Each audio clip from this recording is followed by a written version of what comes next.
तो next example है हमारे पास ortho, meta and para nitrophenol. तो जैसे हमने यहाँ OH लिखा और ऑर्थो पर लगा दिया नाइट्रो, ये हुआ ऑर्थो नाइट्रोफिनॉल। फिर हमने OH को मेटा पोजीशन पर, NO2 को मेटा पोजीशन पर पहुंचा दिया OH के रेस्पेक्ट में, और थर्ड केस में OH को हमने और NO2 को एक दूसरे के पैरा पोजीशन पर पहुंचा। तो this is ortho nitrophenol, this is Meta nitrophenol, and this is para nitrophenol.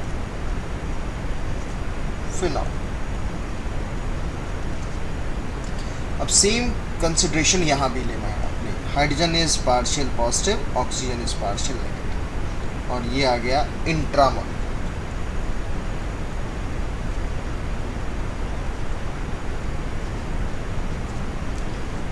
But hydrogen का पार्शियल पॉजिटिव और नाइट्रो ग्रुप के ऑक्सीजन का नेगेटिव में गैप ज़्यादा।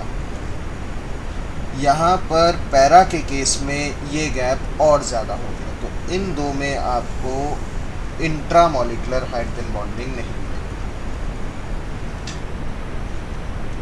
इंट्रामोलिकुलर हाइड्रोजन बॉन्डिंग नहीं मिलेगी। इन दो में आपको हाइड्रोजन बॉन्डिंग मिलेगी, लेकिन intermolecular H bond.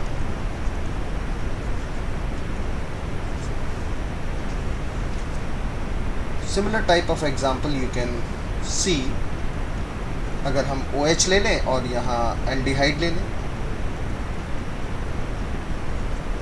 Ortho hydroxy benzaldehyde, ortho hydroxy benzaldehyde.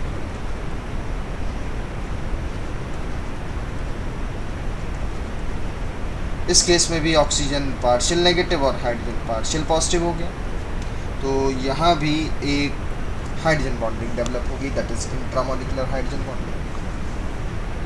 तो इस तरीके से हम इंट्रामोलिकुलर हाइड्रोजन बॉन्डिंग कंसीडर कर सकते हैं मॉलिक्यूल्स के अंदर। तो there are the two types of hydrogen bonding, inter and intramolecular hydrogen bonding. अब इंटर और इंट्रामोलिकुलर हाइड्रोजन बॉन्डिंग का अगर हम एक केस और कंसीडर करें, and that is the case of ice. Ice water की सॉलिड स्टेट। तो अगर एक वाटर मॉलिक्यूल हमारे पास ये टाइप है जो टेट्राहेड्रल होता है, इसमें ये पार्शियल नेगेटिव, ये पार्शियल पॉजिटिव और ये पार्शियल पॉजिटिव, ऐसा। अब जब हम आइस की फॉर्मेशन करेंगे तो टेम्परेचर रूम टेम्परेचर नहीं बल्कि 0 डिग्री सेल्सियस होगा। मतलब टेम्परेचर कम होगा तो एनर्जी भी कम होगी, एनर्जी कम होगी तो हाइड्रोजन बॉन्डिंग थोड़ी स्ट्रॉन्ग हो जाएगी। तो अगर हम hydrogen bonding in the case of ice देखें तो इस टाइप की हाइड्रोजन बॉन्डिंग हमें मिल जाती है। अब ये हाइड्रोजन बॉन्डिंग तो लिक्विड वाटर की भी थी,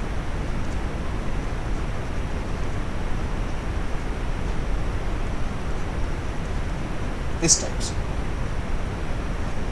लेकिन अगर आप ध्यान से देखो तो इस बार हमें जो हाइड्रोजन बॉन्डिंग मिल रही है उसमें एक वाटर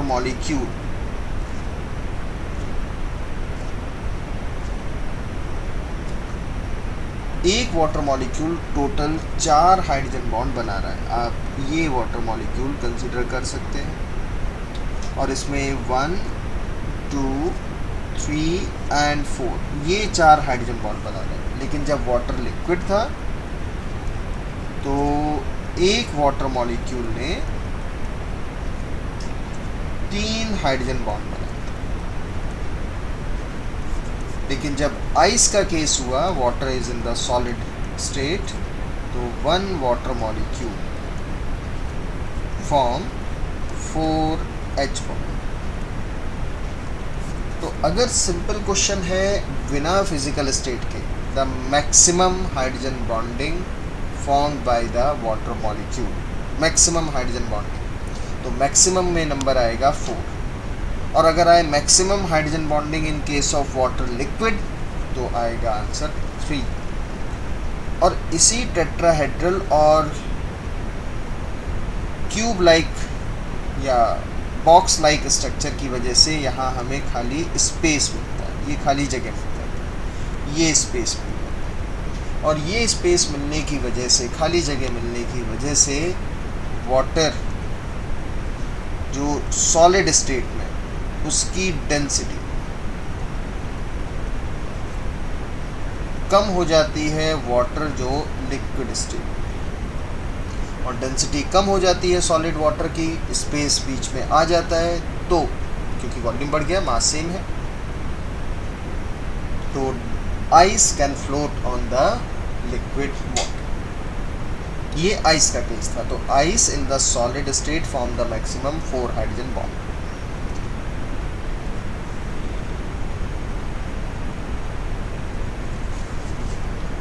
तो this is what the hydrogen bonding. अब इसकी एक एप्लीकेशन और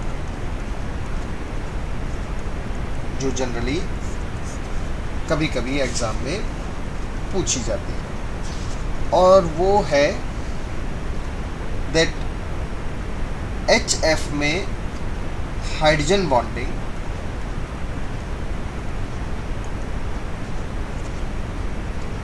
स्ट्रॉन्ग है H2O से। उसका रीज़न हम पहले भी बता चुके हैं, क्योंकि H और F में पार्शियल नेगेटिव और पार्शियल पॉजिटिव स्ट्रॉन्ग, तो नेचुरली हाइड्रोजन बॉन्डिंग स्ट्रॉन्ग। और वाटर के केस में पार्शियल नेगेटिव कम होता है तो पार्शियल पॉजिटिव भी कम होगा, और इसीलिए पार्शियल पॉजिटिव और पार्शियल नेगेटिव जिसका मैग्नीट्यूड कम है उनके बीच में वीक हाइड्रोजन बॉन्डिंग बनेगी। लेकिन यहाँ स्ट्रॉन्ग हाइड्रोजन बॉन्डिंग, मतलब मॉलिक्यूल्स आर स्ट्रॉन्गली बॉन्डेड। तो अगर हम बॉइलिंग पॉइंट ऑफ वाटर और बॉइलिंग पॉइंट ऑफ HF की कंपैरिजन करें, HF का कंपैरिजन करें, तो आंसर तो आना चाहिए ऐसा। स्ट्रॉन्ग हाइड्रोजन बॉन्डिंग है तो मॉलिक्यूल को बॉयल होने में, इवेपोरेट होने में ज़्यादा एनर्जी लगेगी। अगर यहाँ वीक है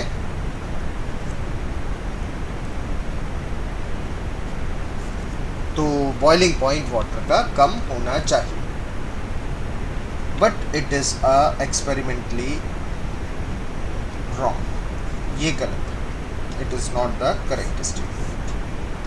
एक्चुअल है boiling point of water is more than the boiling point of HF। Boiling point water का हम जानते हैं 100 डिग्री सेल्सियस, और HF का भी 19.5 है। मतलब ऐसा भी नहीं कि थोड़ा बहुत डिफरेंस हो, बहुत बड़ा डिफरेंस है। उसके पीछे रीज़न क्या है, उस रीज़न को भी हम समझ लेते हैं। देखो भाई, जब vapour pressure of substance is equal to the atmospheric pressure, तब लिक्विड बॉईल करता है, और temperature at which the vapour pressure equals to atmospheric pressure, उसी को हम बॉइलिंग पॉइंट कहते हैं। कहने का मतलब ये हुआ कि जब वाटर बॉईल करेगा तो वाटर वेपर का जो प्रेशर होगा वो इक्वल टू एटमॉस्फेरिक प्रेशर होगा, which is equal to 1 atmosphere, और उस टेम्परेचर तक पहुंचने के लिए हमें वाटर को 100 डिग्री सेल्सियस तक हीट करना। लेकिन अगर हम HF को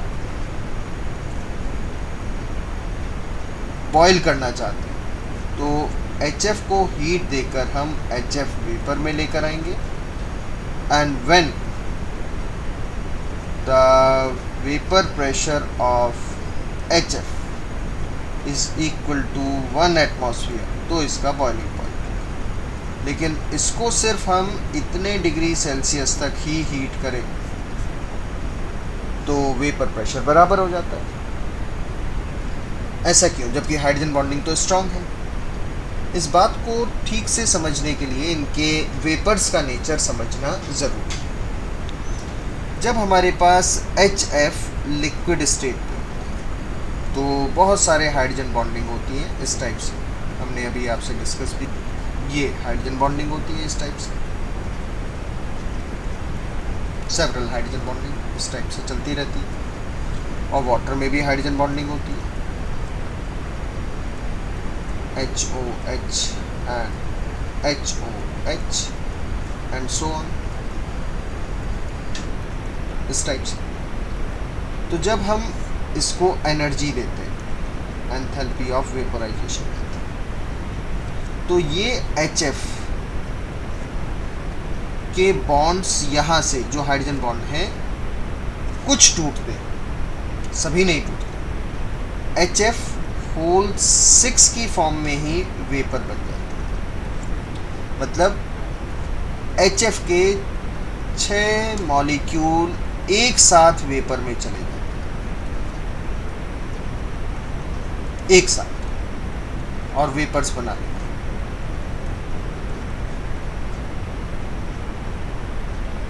इस टाइप से। तो आपको सारे बॉन्ड HF के ब्रेक करने की ज़रूरत नहीं है, ये सब बॉन्ड ब्रेक करने की ज़रूरत नहीं है, ये एक साथ वेपर में चले जाते हैं। लेकिन जब हम वाटर को बॉईल करते हैं तो वाटर के एक एक मॉलिक्यूल वेपर में जाता है, यानी उसे सारे बॉन्ड तोड़ने हैं। और जब वाटर को ज़्यादा बॉन्ड तोड़ने हैं, यानी ये यूनिट फॉर्म में रहेगा, तो ज़्यादा बॉन्ड तोड़ने हैं तो ज़्यादा एनर्जी चाहिए।